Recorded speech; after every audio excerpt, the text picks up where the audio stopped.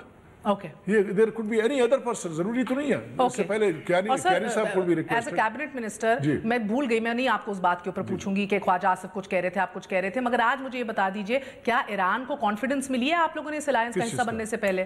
نہیں, میرے خیال میں جو کنسرن منسٹریز ہیں انہوں نے ضرور اس کے بارے میں بات چیت کی ہوگی, I'm sure. نہیں, کابینہ کو کانفیڈنس مل لیا تو ایران کو لیا کہ نہیں؟ مجھے یہ پتا ہے کابینہ کو نہیں پتا تھا. نہیں, آپ کیوں یہ کہتے ہیں؟ سر بیکاز خواجہ آصف کچھ کہہ رہے تھے, آپ کچھ کہہ رہے تھے, پھر فوج نے جو اشارہ دیا تو سب ایک لائن پہ آ گئے. سر 10 اسٹیٹمنٹ تو خواجہ آصف نے چینج کیے. یہ اسمپشنز ہیں نا, بنیاد ہے. انٹرویوز ہیں, ریکارڈڈ انٹرویوز. ہر چیز کے اوپر اسمپشن پہ آ جاتے ہیں نا. پرائم منسٹر کا نام و نشان نہیں ہے کسی معاملے میں, پھر بھی اس کے اسمپشن کی بنیاد کے اوپر کہ وہ بھی انوالو ہوا ہوگا, یہ اسمپشنز کو آپ چھوڑ دیجیے. امتیاز گل صاحب, آپ نے بات سنی ہے تفصیلی, وزیر صاحب نے تفصیلی ڈیٹیل دی ہے جن ٹرمز آف ریفرنس کے اوپر, جو ٹرمز آف ریفرنس ابھی طے ہی نہیں ہوئے, ہم اس گیم کا حصہ یہ کیسے بننے جا رہے ہیں. سر بھی آپ کو سمجھ آتی ہے کہ ملکی مفاد میں جب وزیر کی ٹوپی پہن رہے ہیں جنرل صاحب تو ان کو بہترین پروجیکٹ لگ رہا ہے یہ, مگر ذاتی محبت راحیل شریف سے اور دوستی جو ہے وہ ان کو آمادہ کر رہی ہے کہ اسے کہنا بھائی نا یہ لینا. Does it make sense? Alliance کا اور انڈیویجول کا تعلق, اب چونکہ 39-40 ممالک ہیں, اب ان کی خواہش ہے کہ ہمیں جنرل راحیل شریف ہی چاہیے, اور پھر اس کے لیے وہ پاکستان کی حکومت پہ غیر ضروری دباؤ بھی ڈالیں, جو کہ میرے اطلاع کے مطابق کافی دباؤ ڈالا گیا اس میں, نہ صرف یہاں پہ بلکہ جنرل ہیڈ کوارٹر کی طرف سے بھی. تو اس میں پھر کچھ مجبوری بن جاتی ہے. اصولی طور پہ انہیں نہیں کام کرنا چاہیے, اصولی طور پہ جنرل راحیل شریف کو اجازت نہیں ملنی چاہیے. یہ میرا ایشو مل گئی ہے, مجھے ریپریکشنز کا بتائیں. Is it important to take Iran into confidence? بالکل جی, دیکھیں آپ اس کو تو اسلامی اتحاد تو کہہ ہی نہیں سکتے جب تک 3 بڑے شیعہ ممالک اس میں شامل نہ ہوں. اب اس کو راحیل شریف صاحب یا دوسرے جو ان کے روح رواں ہیں اس اتحاد کے, وہ ایران کو کس طرح راضی کریں گے, عراق کو کس طرح راضی کریں گے اس میں شامل ہونے پہ. اور اگر باہر رکھا تو ظاہر ہے ہمارے اپنے ملک کے اندر جو شیعہ آبادی ہے جو ایران عراق کی طرف دیکھتے ہیں اپنے مقدس مقامات کی وجہ سے بھی, وہ ان کے دل میں تو پرخاش پیدا ہوگی, اور اس کا براہ راست اثر ہمارا شیعہ سنی جو تصادم میں چلا آ رہا ہے 80 کی دہائی سے, ہو سکتا ہے وہ ایک بار پھر اس کا احیاء ہو جائے. لیکن امید یہ کرنی چاہیے کہ راحیل شریف صاحب اگر جب ایک کمان سنبھالتے ہیں تو وہ اپنے طریقے سے ایران اور دوسرے ملکوں سے بات چیت کر کے انہیں مطمئن کرنے کی کوشش کریں گے.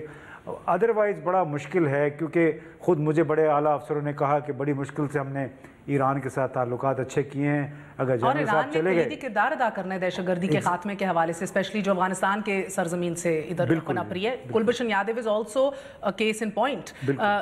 فردوس نقوی صاحب, مجھے یہ بتائیے گا کہ ہماری اطلاعات کے مطابق چیف آف آرمی اسٹاف نے تو آمادہ کرنے کی بھی کوشش کی خان صاحب کو کہ چھوڑ دیں اس ایشو کو. اب آپ ہمیں الٹا کام کر کے اسمبلی کے اندر اس کو تحریک لانے کی کوشش کر رہے ہیں, پلان کر رہے ہیں اس ملٹری الائنس کے حوالے سے. جی دیکھیں, ہم سمجھتے ہیں کہ پاکستان کے جو حالات ہیں اس وقت, وہ یہ ہم گوارا ہی نہیں کر سکتے کہ کوئی شیعہ سنی کانفلکٹ کی کوئی بیج بھی بویا جائے. اور میں سمجھتا ہوں کہ خود جنرل راحیل شریف صاحب جس وقت جنرل تھے, ان کا بھی جو اسٹینس تھا اس الائنس کے اوپر کہ we will not participate in it, وہ اسی وجہ سے تھا. اور یہ چیز کہنا کہ جب تک کلیئرٹی نہیں ہو کہ یہ فورس بنائی کیسے گئی ہے, آپریٹ کیسے ہوگی, اس کے آبجیکٹیوز کیا ہیں, کیا چیز ان کی ڈوز ہیں اور کیا چیز ڈونٹس ہیں, تو اس وقت تک پاکستان کیا اتنا پرومننٹ ایک جنرل جو ہے, انفیکٹ کوئی بھی سینئر جنرل, میں تو کہتا ہوں راحیل شریف صاحب کو چھوڑے, کوئی بھی پاکستانی فوج کے جنرل کو وہاں جا کے اس کی کمان نہیں سنبھالنی چاہیے. جیسے کہ گل صاحب نے کہا, it is a serious issue. آپ دیکھیں سیریا میں کس طرح ایکسپلائٹ ہوا, آپ دیکھیں یمن کو اسی شیعہ سنی معاملے پہ کس طرح ہو گیا, لیبنان کے اندر دیکھیں کتنے کرائسس آئے ہیں, عراق میں اٹسیلف جو ڈویژن ہے وہ دکھا رہے ہیں کہ آئی ایس کس طرح آپریٹ کر رہی ہے. خدا نہ خواستہ ہم لوگ تو یہ سوچ بھی نہیں سکتے کہ پاکستان کے اندر ایسی کوئی چیز ہو, اس لیے پاکستان کو تو بہت محتاط ہو کے چلنا چاہیے. اور میں آپ کو بتا رہا ہوں, میرا تو تعلق ہے شیعہ کمیونٹی. جی اچھا, اوکے سر, ایک وقفہ لے رہے ہیں, وہ ان کا تعلق بھی ہے شیعہ کمیونٹی سے, ان کو ریپریکشنز ہیں. انشاءاللہ تعالیٰ all should go well. We gonna take a very short break. واپس حاضر ہوتے ہیں امام کعبہ کی گفتگو آپ سنیں.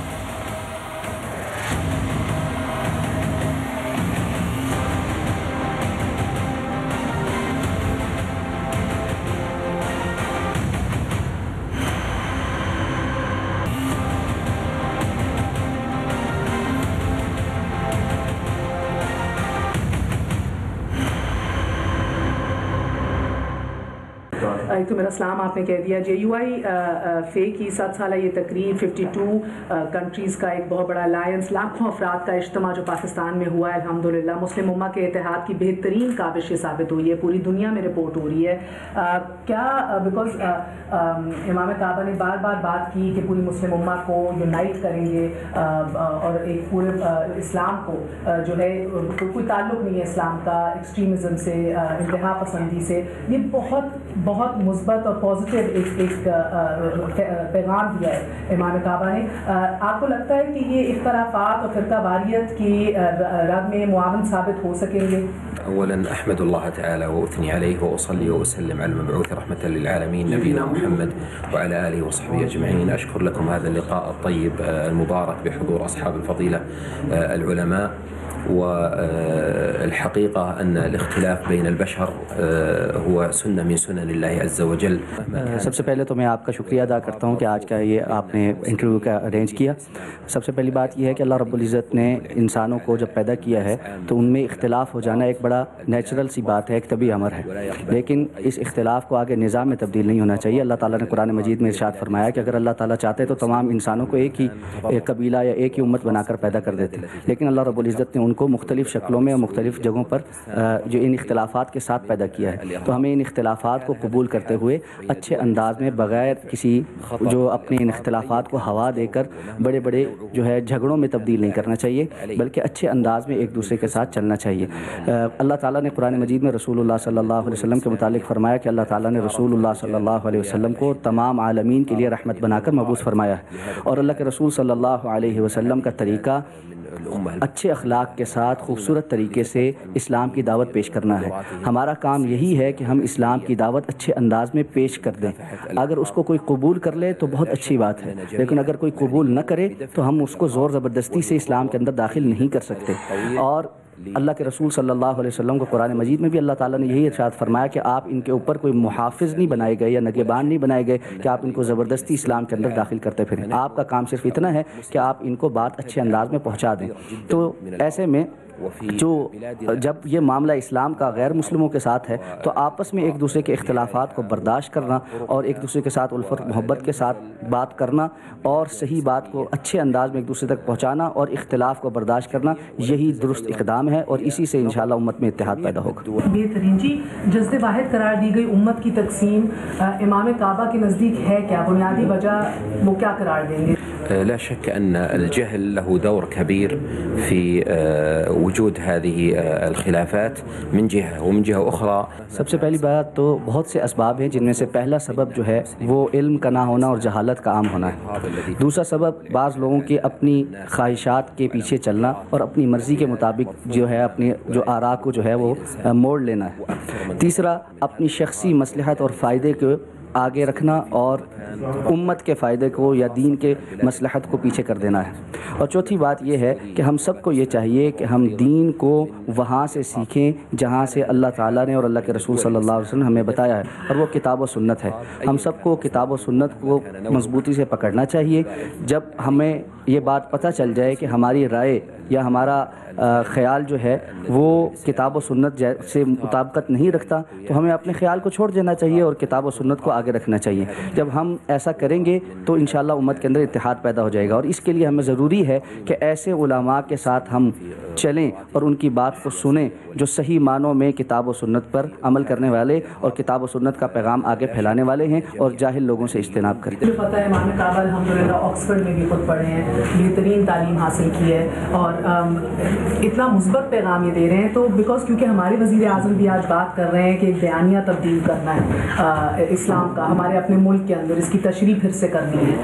تو میں جاننا چاہوں گی کہ پہلا قدم انہوں نے کہا ہے کہ ایک کلیدی کردار علماء کا الحمدللہ، باقی کون سی ایسی سیگمنٹس آف سوسائٹی ہیں جن کو ایکٹیویٹ ہونا پڑے گا ان کی نظر میں اور کیا کام کرنا پڑے گا؟ نعم صحيح، لا بد بأن يقوم العلماء بدورهم في توعية المسلمين. آپ کی بات بالکل درست ہے. جیسا کہ بیان کیا گیا علماء کا کردار بہت اہم ہے اور علماء الحمدللہ اپنا یہ کردار نبھا بھی رہے ہیں. اور اسلام اعتدال کا اور رواداری کا اور میانہ روی کا دین ہے، اور علماء کے یہ بہت بڑی ذمہ داری ہے کہ وہ لوگوں کے سامنے اسلام کی یہ صحیح صورتحال اور شکل پیش کریں۔ اب ایسے میں یہ بات آپ نے جو سوال کیا ہے کہ اور کون کون سے عناصر ہیں جو اس سلسلے میں معاون ہو سکتے ہیں، تو سب سے پہلے تو یہ کام حکمرانوں کا ہے کہ وہ اس معاملے میں علماء کے ساتھ تعاون کریں، اور اسی طرح معاشرے کے ہر فرد کا ہے کہ وہ علماء کے ساتھ اور حکمرانوں کے ساتھ اس معاملے میں تعاون کریں اور اسلام کی صحیح شکل آگے پیش کریں۔ میں اس سلسلے میں یہ بھی سمجھتا ہوں کہ آج کے دور میں ذرائع ابلاغ جو میڈیا پرسنز ہیں، ان کا یہ بہت بڑا کردار ہو سکتا ہے کہ وہ اس معاملے میں حق اور سچ بات اور صحیح بات عوام کے سامنے پیش کریں، اس لیے کہ ان کی تاثیر معاشرے میں بہت زیادہ ہے۔ تو ایسے میں جب میڈیا کے لوگ یہ معاملات علماء کے ساتھ بیٹھ کر اور صحیح اور اچھے علماء کے ساتھ بیٹھ کر لوگوں کے سامنے بیان کریں گے تو ضرور انشاءاللہ فرق پڑے گا اور یہ سارے معاملات حل ہو جائیں گے۔ امت مسلمہ کا یہ فوجی اور عسکری اتحاد جو ہے یہ دہشت گردی کو ختم کرنے میں کتنا معاون ثابت ہوگا انشاءاللہ تعالیٰ، اور جو نسل کشی ہو رہی ہے مسلمانوں کی عراق میں، شام میں، برما میں، کیا اس کو ختم کرنے میں بھی یہ ایک بہترین کردار ادا کرے گا؟ ولا شك أن الإرهاب هو إرهاب أيا كان مصدره ومهما كان سببه، والإرهاب مرفوض۔ آپ کی بات درست ہے، دہشت گردی پوری دنیا میں جہاں پر بھی ہو اور اس کے جو بھی اسباب ہوں وہ مذموم ہے اور اس کو ختم ہونا چاہیے۔ ہمیں یہ بات بھی سمجھ لینا چاہیے کہ پوری دنیا میں دہشت گردی سب سے زیادہ اس کے شکار اور اس کا ہدف مسلمان ممالک ہیں۔ آپ نے جن ملکوں کا نام لیا وہ بھی، اور سعودی عرب اور پاکستان بھی ایک طویل عرصے سے دہشت گردی کا شکار ہو رہے ہیں۔ اب ایسے میں جب مسلمانوں نے یہ ساری صورتحال دیکھ کر یہ فیصلہ کیا ہے کہ ایک ایسا مسلمانوں کا عسکری اتحاد بنایا جائے جو مسلمان ممالک کی حفاظت کرے اور وہاں سے دہشت گردی کے خلاف لڑے، تو یہ اتحاد یقیناً تمام ممالک کے لیے ہے جو اس میں شامل ہیں، اور اس کے ساتھ ساتھ اس کی کوئی ایک ہدف نہیں ہے کہ کسی ایک ملک کے خلاف ہے، بلکہ تمام دنیا میں جہاں جہاں دہشت گردی ہو رہی ہوگی یہ اتحاد اس کے خلاف کام کرے گا۔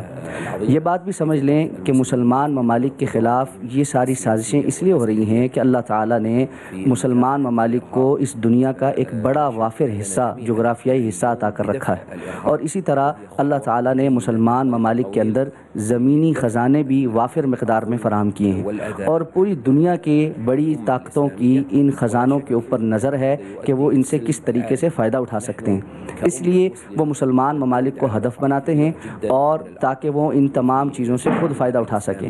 ایسے میں جب ہم یہ بات سمجھ چکے ہیں تو ہمارے لیے یہ بات پہلے سے زیادہ ضروری ہو چکی ہے کہ ہم آپس میں متحد ہو جائیں، ایک دوسرے کے ساتھ تعاون کریں، اور پورے عالم اسلام نے اس ملک کے ایک بڑے مرد آہن کو اس منصب کے لیے چنا ہے کہ وہ مسلمانوں کے اس عسکری اتحاد کی قیادت کرے۔ تو یہ پاکستان کی عظیم قوم کے لیے ایک بڑی قابل فخر بات ہے کہ پوری امت اسلامیہ کی نظر جو ہے وہ یہاں پر پڑی ہے اور منتخب یہاں سے قائد ہوئے ہیں۔ تو ایسے میں انشاءاللہ یہ اتحاد پوری دنیا میں دہشت گردی کے خاتمے کے لیے بہت ہی معاون ثابت ہوگا، اور پوری دنیا ہی صرف مسلمان ممالک نہیں، اس کے نتائج ایسے ہوں گے کہ پوری دنیا میں انشاءاللہ امن و سلامتی آئے گی۔